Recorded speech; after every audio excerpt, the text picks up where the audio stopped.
এই মুহূর্তে আমরা রয়েছি আসানসোল সম্প্রীতি হলে এবং আপনাদের আগেও যেমন আমরা বলেছি ওয়েস্ট বেঙ্গল পলিউশন কন্ট্রোল বোর্ডের দ্বারা আয়োজিত একটি মডেল এক্সিবিশন কাম ওয়ার্কশপ হচ্ছে আসানসোলে সম্প্রীতি হলে এবং আমরা আগে আপনাদেরকে যেমন দেখালাম প্রচুর স্কুল এবং কলেজের পার্টিসিপেট করেছে এই ওয়ার্কশপে।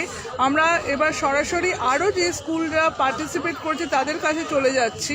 আমরা এখন রয়েছি গোপাল মাঠ গার্লস হাই স্কুলের কাছে চলে এসেছি এবং আমরা দেখতে পাচ্ছি ওরা একটা মডেল রেডি করে এনেছে রিইউজ অফ প্লাস্টিককে কিভাবে রিইউজ করা যেতে পারে, মানে সিঙ্গেল ইউজ প্লাস্টিক নয় সেগুলো। আমরা সরাসরি স্টুডেন্টদের কাছে চলে যাব এবং ওদের থেকে জেনে নেওয়ার চেষ্টা করব রিইউজ অফ প্লাস্টিক, এই যে ওদের ভাবনাটা কিভাবে ওরা এটা কার্যকর করতে পারবে। তোমাদের কাছে সরাসরি চলে আসছি, যদি আমাদের দর্শকদের জন্য একটু বলো যে প্লাস্টিককে কিভাবে আবার তোমরা রিইউজ করবার চিন্তা ভাবনা করছো। নমস্কার, আমরা গোপালমাঠ গার্লস হাই স্কুল থেকে এসেছি। তো এখানে আমরা বোঝাতে চেয়েছি যে একটা মডার্ন সিটি যেখানে বিভিন্ন প্রকার গরিব ব্যক্তিও থাকে, তাদের বাড়িতে এখনো পর্যন্ত আলো পৌঁছাতে পারছে না, এবং অন্যদিকে ফ্ল্যাট বাড়িও রয়েছে, তাদের বাড়িতে আলো পৌঁছাতে পারছে, কিন্তু তাদের ইচ্ছা যে তারা গাছ লাগাবে কিন্তু চাষবাস করবে সেই সব তারা করতে পারছে না, শুধুমাত্র তাদের জায়গার অভাব এবং মাটির অভাবের জন্য। সেজন্য তারা এই যে ছাদকে ব্যবহার করে সেটা লাগাতে পারে। এবং পরবর্তী যেখানে এইটা তো এখানে ছোট মডেল আমরা এখানে বোঝাতে চেয়েছি, এদিকে আরো বড় মডেল আছে, আমরা দেখে নেওয়ার চেষ্টা করব কিভাবে ওরা বোঝাতে চেয়েছে। এখানে আমরা ক্লোরিন বাতির ব্যবস্থা করেছি, যেসব গরিব দুস্থ বাড়িতে এখনো পর্যন্ত ইলেকট্রিসিটির সুযোগ সুবিধা নেই সেখানে তারা লম্ফ ব্যবহার করছে, যার ফলে অক্সিজেনের অভাব হচ্ছে এবং বিভিন্ন ধরনের দুর্ঘটনাও ঘটতে পারছে।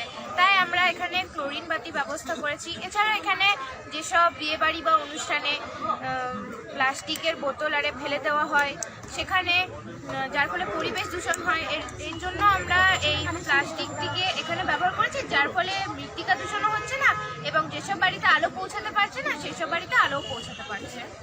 একদমই।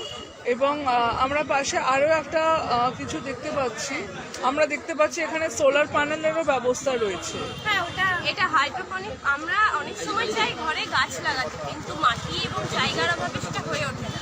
সেই জন্য মাটির পরিবর্তে আমরা জলকে ব্যবহার করে এখানে হাইড্রোপনিক পদ্ধতি দেখাতে চেয়েছি। এখানে শুধুমাত্র জলের ব্যবহার করে আমরা গাছ লাগাতে পারি প্রচুর পরিমাণে।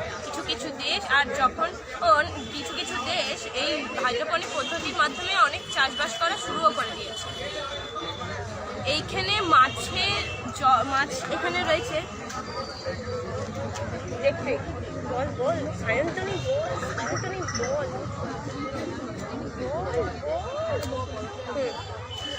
এখানে মাছ রয়েছে, এখানে যেই জলগুলো রয়েছে, এই যে আমাদের মাটিতে যে গুণাগুণগুলো থাকে যে জন্য গাছ বেড়ে ওঠে, সেই গুণাগুণগুলোকে আমরা যদি জলের মধ্যে মিশিয়ে দিই তাহলে জলেও গাছটা অনেক ভালোভাবে বেড়ে উঠবে।